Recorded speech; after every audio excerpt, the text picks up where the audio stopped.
I think Waller's, opinion sounds like a one-off in response to, current data sets. When we're thinking about Morgan Stanley's view, Please. we don't think that they'll actually cut rates until 2026. And the reason for that is that we do expect more inflationary pressure.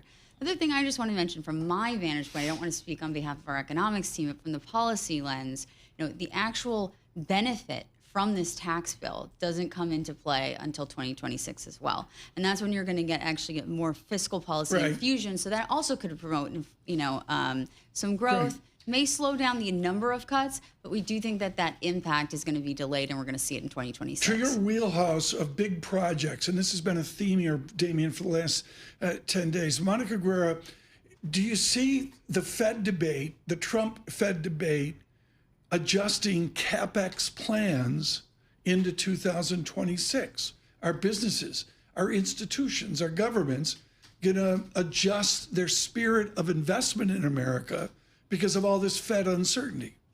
So one of the things that came out of that bill was, benefits for companies heavy Yes. looking at capital expenditures, R&D expenses, bonus depreciation. I won't go through the whole list. Thank you. But there's, but that said, it's really going to come to roost in 2026 and 2027. Yeah. And so we do think this is part of a broader initiative for the administration. And so it's not just the Fed at play here. It's also fiscal policy. It's monetary and fiscal together that would get you to a place where companies are going to get off the sidelines, get their CapEx plans, back ready to go. And we do think 2026 is going to be a year for that.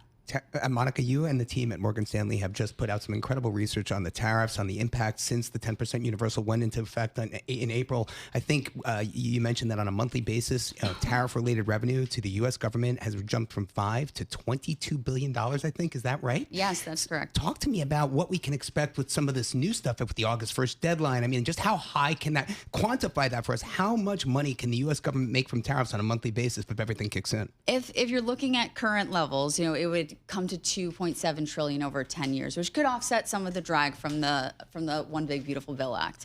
That said, tariffs are dynamic, like we were just hearing from Waller. They could be on again, off again. You could have shifts, changes, different demand dynamics. So that number we do actually think could be potentially lower than that. But if you're going to model out from today, it could come to 2.7 if you're in a really sort of aggressive consumer spending. Just if we stay where we are Mm-hmm. right now, without any increases, which we might see over the near term. I mean, Tom, that is a lot of money, and I wonder, if prices are going to react here in the U.S. to that, specifically import prices. And Waller addressed it in that economists, not you and me, because it's a tax on us, but economists look at it as a one-off adjustment out X number of quarters. I would suggest most of our listeners and viewers don't feel that way. Frame out right now with all you and Michael Zevis and all that you're doing, Monica.